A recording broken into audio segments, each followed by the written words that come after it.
Hi, so for this video, I would like to discuss the accuracy of the USDA nutrition recommendations. So first, what is a USDA? Well, the USDA stands for the United States Department of Agriculture, and it essentially is the executive department responsible for farming, forestry, rural economic development, and food. For the sake of this video, however, I'll just be focusing on their role in food.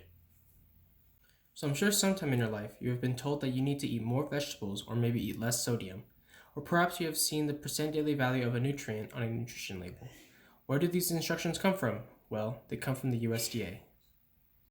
Historically speaking, the USDA has never been that accurate. Throughout its lifespan, there has been 5 renditions of the nutrition guidelines. The Basic 7 in 1943, a Daily Food Guide in 1956, Food Guide Pyramid in 1992, My Pyramid in 2005, and the current My Plate in 2011. Since it'll take too long to discuss what changed in every version, let's just look at the first. Basically, the guides split foods into 7 groups, one of them basically being butter. Another key characteristic of this guide was that there's no portion recommendations, and essentially the guide stated to just eat all of these food groups. Silly, right? At this point, I'm guessing you're saying that this is an unfair comparison since it was created such a long time ago. But couldn't we make that same argument for our current guidelines 50 years from now? If we think about our current guidelines this way, along with how much they've changed over the years, it begs the question whether our current guidelines should be trusted at all. In this video, I want to focus on the accuracy of the recommended sodium, meat, and protein intake. All of us have heard that we shouldn't eat too much sodium because it will cause high blood pressure.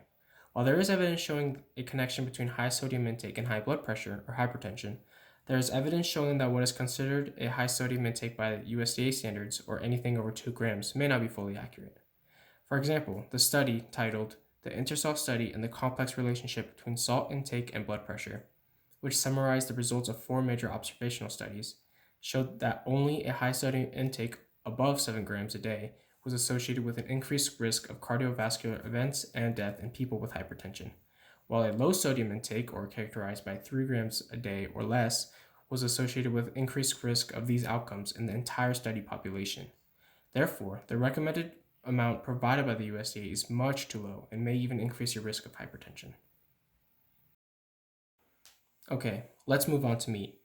The USDA recommends that people lower their intake of meats and get most of their protein from plant-based sources on account of evidence showing that the consumption of meat increases the risk of cancer.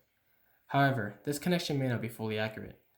Kurzgesagt, in their YouTube video titled, "Is Meat Bad for You? Is Meat Unhealthy?" states that the studies that have shown that meat is bad are usually flawed or biased because they are often case studies that connected their consumption to their health, which does a bad job of limiting other factors such as alcohol. Simply put, the studies attributed better health in non-meat eaters to the lack of meat in their diet rather than the overall healthier lifestyle of an average non-meat eater. Another point that I would like to discuss is the discussion between Joe Rogan and Jordan Peterson on Joe Rogan's podcast titled Jordan Peterson's Carnivore Diet Cured His Depression. On this podcast, Jordan discusses his and his daughter's improvement in their autoimmune disorders as well as Jordan's depression after switching to a carnivore diet. Of course, this evidence is anecdotal and should be treated as such. I more provided this information as food for thought.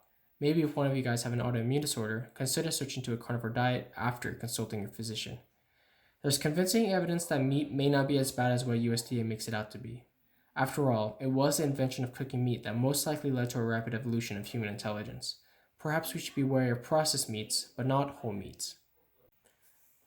While the intake of protein is not nearly as controversial as meat and sodium, I think there is still significance of its intake, especially for those of you looking to improve your athletic performance. The USDA recommends that we eat 0.8 grams per kilogram per day for active individuals or 60 grams for a 75 kilogram person. However, a study by Jose Antonio showed that a protein intake of 2 grams per kilogram per day, more than twice as much as the USDA recommended amount, was beneficial for muscle gain and showed no adverse effects. While eating too little protein may not be as bad for your health as, say, sodium, if any of you guys are struggling to put on muscle, you may want to look into eating considerably more protein than what the USDA recommends. While this is as far as I will go in this video, I urge you all to research the topics that I covered as well as the ones that I didn't on your own to develop your own opinions on how you feel about the USDA. Thank you for watching.